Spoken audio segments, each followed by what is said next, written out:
Iran संकट का असर कब तक आपकी रसोई पर पड़ेगा? यदि आप इस प्रश्न का उत्तर खोज रहे हैं तो बता दें कि भारत सरकार ने एलपीजी सिलेंडर की बुकिंग और सप्लाई को लेकर एक बड़ा ऐलान किया है। सरकार ने गैस उत्पादन बढ़ाकर सप्लाई को स्थिर कर दिया है और बुकिंग की समय सीमा भी बढ़ा दी है। साथ ही समुद्री रास्तों से आ रहे तेल के जहाजों की सुरक्षा और ग्रामीण रोजगार यानी कि मनरेगा को लेकर भी पुख्ता आश्वासन दिया गया है। चलिए आपको विस्तार से इस वीडियो में बताते हैं। नमस्कार, मैं हूं आकांक्षा और आप देख रहे हैं न्यूज़ 18 का डिजिटल प्लेटफॉर्म। आजकल जब भी हम टीवी खोलते हैं या सोशल मीडिया देखते हैं तो बस युद्ध और तनाव की खबरें ही नजर आती हैं। खासकर मिडिल ईस्ट में जो हालात बने हुए हैं उन्हें देखकर हर आम आदमी के मन में एक ही डर था कि क्या पेट्रोल, डीजल और रसोई गैस महंगी हो जाएगी। क्या रसोई गैस पहले की तरह आसानी से मिलेगी? लेकिन आपके लिए एक बहुत बड़ी खुशखबरी है। भारत सरकार ने क्योंकि साफ कर दिया है कि दुनिया में चाहे कितनी भी उथल पुथल क्यों ना मची हो, आपके घर की रसोई का बजट और गैस की सप्लाई पर कोई संकट नहीं आने वाला है। सरकार ने गैस सिलेंडर पर एक ऐसी राहत दी है जिससे लगने लगा है कि जल्द ही पुराने दिन लौट आएंगे। दरअसल दिल्ली में हुई एक हाई लेवल मीटिंग में पेट्रोलियम और नेचुरल गैस मंत्रालय की सेक्रेटरी सुजाता शर्मा ने देशवासियों को एक बड़ा भरोसा दिया है। उन्होंने बताया कि सरकार ने डोमेस्टिक एलपीजी के प्रोडक्शन को काफी ज्यादा बढ़ा दिया है ताकि बाहरी देशों के संकट का असर भारत के आम आदमी की जेब पर ना पड़े। सबसे अच्छी बात यह है कि गैस बुकिंग की डेडलाइन को भी बढ़ा दिया गया है। आप यदि शहर में रहते हो या फिर गाँव में, अब आपको बुकिंग के लिए भागदौड़ करने की जरूरत नहीं है। सरकार का कहना है कि देश के किसी भी कोने में किसी भी गैस एजेंसी के पास स्टॉक की कोई कमी नहीं है और सप्लाई बिल्कुल स्टेबल है। गैस की कालाबाजारी और गलत इस्तेमाल को रोकने के लिए सरकार अब डिलीवरी ऑथेंटिकेशन कोड सिस्टम को बहुत सख्ती से लागू कर रही है। सुजाता शर्मा ने जानकारी दी कि सरकार ने इस सिस्टम के इस्तेमाल को 90% तक ले जाने का टारगेट रखा था, लेकिन खुशी की बात यह है कि 92% के आंकड़े पर वो पहले ही पहुंच चुके हैं। इसका सीधा मतलब यह है कि अब गैस सिलेंडर सीधे असली हकदार के पास ही पहुंचेगा और बीच में कोई गड़बड़ी नहीं हो पाएगी।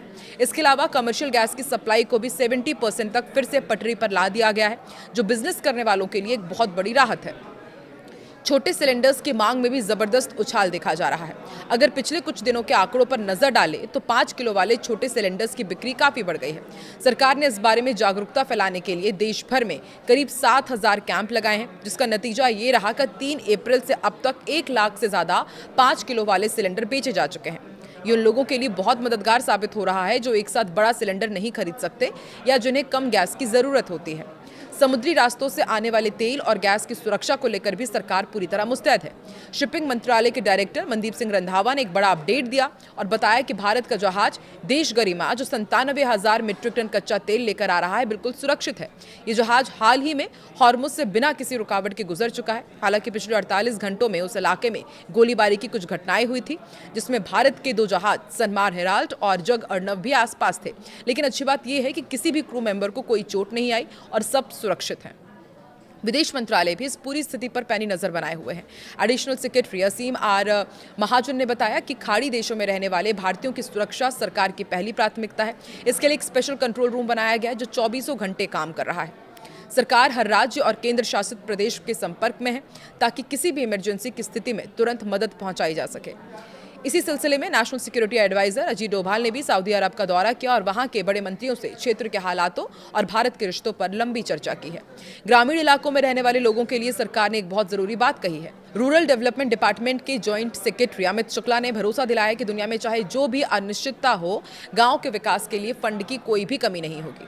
उन्होंने साफ किया कि जब तक नया कानून वीबीजी रामजी एक्ट 2025 लागू नहीं हो जाता, तब तक मनरेगा स्कीम पहले की ही तरह चलती रहेगी, यानी ग्रामीणों को रोजगार और घर बनाने के लिए मिलने वाले पैसों पर कोई खतरा नहीं है।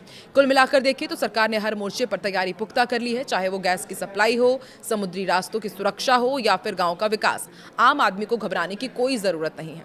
सरकार की इन कोशिशों से ये तो साफ है कि आने वाले समय में भी हमें गैस की किल्लत या फिर महंगाई का वो डर नहीं सताएगा जिसकी आशंका जताई जा रही थी। ये कदम वाकई करोड़ों भारतीयों के लिए एक बड़ी राहत की खबर है। सरकार का कहना है कि ऐसी रिपोर्ट्स जिसमें एलपीजी गैस सप्लाई को सामान्य होने में 4 से 5 साल की बात कही गई थी, वो पूरी तरह से गलत है। ये दावे भ्रामक है और घबराहट फैलाने वाले हैं। सरकार के अनुसार करीब 800,000 मीट्रिक टन एलपीजी का आयात पहले से तय किया जा चुका है, जो कि भारत की ओर आ रहा है। सरकार ने घरेलू स्तर पर प्रोडक्शन बढ़ाने के लिए भी बड़े कदम उठाए हैं। 9 मार्च को जारी एलपीजी नियंत्रण आदेश के तहत रिफाइनरीज को उत्पादन बढ़ाने का निर्देश दिया गया। हालांकि सप्लाई में कमी का असर गैस सिलेंडर्स की कीमतों पर नजर आया। देश भर में घरेलू एलपीजी सिलेंडर और कमर्शियल सिलेंडर्स महंगे हो गए थे। इस बढ़ोतरी का असर आम घरों के साथ साथ होटल, रेस्टोरेंट्स और छोटे कारोबार पर भी पड़ा। राज्य और केंद्र शासित प्रदेशों को एलपीजी सप्लाई की निगरानी बेईमानी करने और जमाखोरी पर सख्त कार्रवाई के लिए ज्यादा अधिकार दिए गए हैं। एलपीजी सप्लाई को लेकर सरकार ने यह बताया है कि ऑनलाइन बुकिंग अब करीब 98% तक पहुंच गई है और डीएसी आधारित डिलीवरी भी 93% तक हो गई है, जिससे ट्रांसपेरेंसी बढ़ी है। साथ ही घरेलू गैस सिलेंडर्स की सप्लाई सामान्य रूप से जारी है। भारतीय अर्थव्यवस्था में गैस की भूमिका लगातार बढ़ रही है। कुछ साल पहले भारत ने पर्यावरण प्रदूषण को कम करने और स्वच्छ ऊर्जा को बढ़ावा देने के लिए देश को गैस आधारित अर्थव्यवस्था बनाने का लक्ष्य तय किया गया था। इसके तहत उद्योगों, बिजली उत्पादन, परिवहन और घरेलू उपयोग में गैस की खपत बढ़ाने के प्रयास किए जा रहे हैं। हालांकि देश में गैस का उत्पादन पर्याप्त नहीं है, इसलिए भारत अपनी जरूरत का करीब 60% हिस्सा विदेशों से आयात करता है। चाहे प्राकृतिक गैस हो या एलपीजी, इसकी बड़ी आपूर्ति अब भी आयात पर ही निर्भर है। न्यूज़ 18 के रिपोर्ट्स के मुताबिक भारत का प्राकृतिक गैस आयात साल 2024 में लगभग 35,000 घन मीटर तक पहुंच गया था, जो पिछले साल की तुलना में थोड़ा कम रहा। हालांकि इस वर्ष की शुरुआत में ईरान और अमेरिका के बीच तनाव और युद्ध जैसी स्थिति के कारण समुद्री ट्रांसपोर्ट और सप्लाई चेन जरूर प्रभावित हुई है और इसके चलते वैश्विक स्तर पर गैस की आपूर्ति बाधित हुई है। भारत के आयात में भी गिरावट देखने को मिली है। भारत अपनी अधिकांश प्राकृतिक गैस कतर, संयुक्त अरब अमीरात और संयुक्त राज्य अमेरिका जैसे देशों से आयात करता है। कतर स्थित बड़े संयंत्र के बंद हो जाने से गैस की जो कमी पैदा हुई है, उसे पूरा करने के लिए भारत अब वैश्विक बाजार में आई कीमतों में गिरावट का फायदा उठा रहा है। इसी के साथ देश अन्य आपूर्ति स्रोतों से नए सौदों पर भी विचार कर रहा है, ताकि मांग और आपूर्ति के बीच संतुलन बना रहे। कुल मिलाकर युद्ध और वैश्विक संकटों के कारण गैस की आपूर्ति पर असर पड़ा है, लेकिन हाल ही में कीमतों में आई गिरावट से भारत को कुछ समय के लिए राहत जरूर मिली है।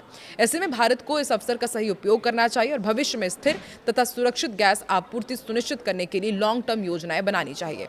आपको क्या लगता है, आने वाले दिनों में क्या गैस आपूर्ति इसी तरह से सुगमता के साथ आगे बढ़ती रहेगी और आपके शहर में गैस की सप्लाई किस तरीके से हो रही है, वो भी आप कमेंट करके जरूर बताएं।